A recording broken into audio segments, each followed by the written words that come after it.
네, 이번에 이야기해볼 주제는 폐기물 방치 논란입니다. 전북도가 이 도민 생활 불편 해소를 위해서 불법 폐기물 및 악취 등 특정 감사를 진행해가지고 지난 6월에 결과를 발표했어요. 그래서 이 불법 폐기물 관련해가지고 총 32건이나 적발이 됐는데 한번 감사가 이루어진 적발된 제 정읍의 현장을 가봤더니 좀 상당한 양이 좀 이렇게 정읍시 농소동 페트병과 폐타이어 등 쓰레기들이 종류를 가릴 것 없이 버려져 있습니다. 폐그물은 검은 언덕을 연상케 하듯 높게 쌓여 있습니다. 심지어 폐기물 관련 부지로 허가받은 곳도 아닙니다. 지난 2017년 정읍시 소성면에 있는 한 폐기물 처리 업체가 보관량을 감당할 수 없게 되자 이곳 농소동 부지에 쌓아놓기 시작한 겁니다. 이렇게 방치된 양만 모두 합쳐 1,300톤, 5톤 트럭이 260번 오가야 치울 수 있는 양입니다. 정읍시는 지난 2017년 9월 폐기물을 처리하는데 8개월의 시간을 줬습니다. 하지만 그 기간 동안 시는 단 한 차례만 현장을 둘러봤을 뿐 적극적인 관리 감독은 하지 않은 것으로 드러났습니다. 사업주가 요청하자 처리 기한을 3개월 더 연장해 주기까지 했습니다. 결국 소성면 폐기물 처리 업체는 사업을 포기했고 농소동 부지는 폐기물이 쌓인 채 지난 2018년 11월 한 영농조합의 경매로 넘어갔습니다. 시는 지난해 6월 영농조합에 폐기물 처리 명령을 내렸지만 조합 측이 명령 처분 취소 행정소송으로 맞서며 현재 재판이 진행 중인 상황입니다. 여기 같은 경우도 보면은 이 업자는 처음부터 치울 생각이 없던 거예요. 처리할 생각이 없는 거고 또 아까 유예기간까지 줬는데도 네. 그때도 단 1톤도 안 치웠잖아요. 네.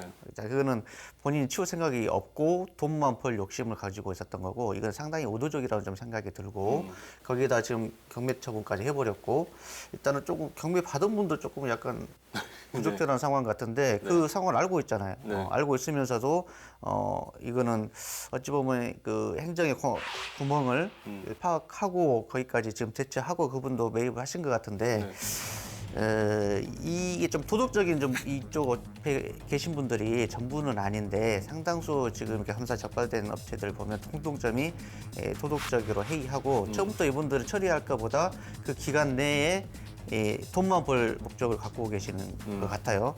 이 또 비근한 얘기가 지금 바로 최근에 나왔는데 이거는 약간 우리 전북을 넘어서 평택 이야기인데 여기는 560톤짜리인데 40배나 많은 23,000톤을 수거를 했어요. 근데 여기도 처리를 안 했어요. 안 하고 야적제만 쌓아만 놓고 행정에서 2개월 영업정지까지 내렸는데 계속 불법 야적을 하는 거예요. 여기 같은 경우는 이제 6차까지 있었어요. 지금 우리 전국 같은 경우나 지금 전북도에서는 이제 공무원 6차 같은 거 없는데 이 평택 같은 경우는 지금 공무원 6차 정황까지 나왔어요. 왜냐면은 일단 이 해당 업체는 아무 일도 안 하고 계속 처리는 안 했으니까 받아들이면 하고 그 수입만 15억 원을 벌었어요. 와.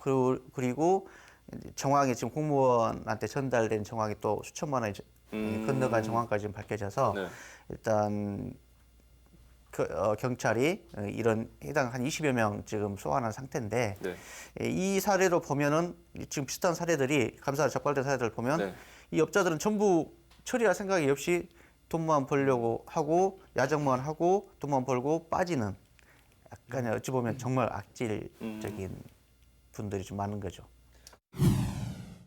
행정이 행정처벌을 제대로 내렸다면 과연 이런 일이 계속 이어질 수 있었을까? 그리고 행정에서도 행정처벌 이상의 사법적으로 문제가 되면 경찰이나 검찰에 수사 의뢰를 하면 되는 거예요. 고발을 하면 되고 안 하잖아요.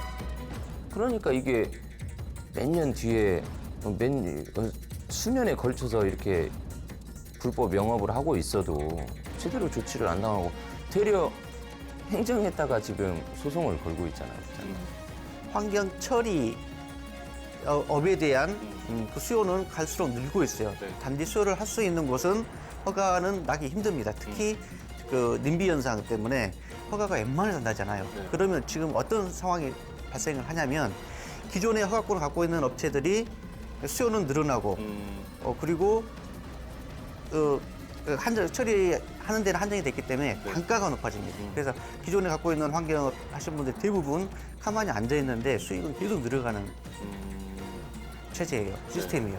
그러다 보니까 계속 지금 허가만 얻으려고 하시는 분들이 되게 많아요. 네. 하지 실제적으로 허가는 못 받고 그러면서 지금 계속 고가로 처리 단가는 높아가는 상황이어서 이거를 해결하려면 공공재로 바꾸는 작업을 조금씩 넓혀가야 된다는.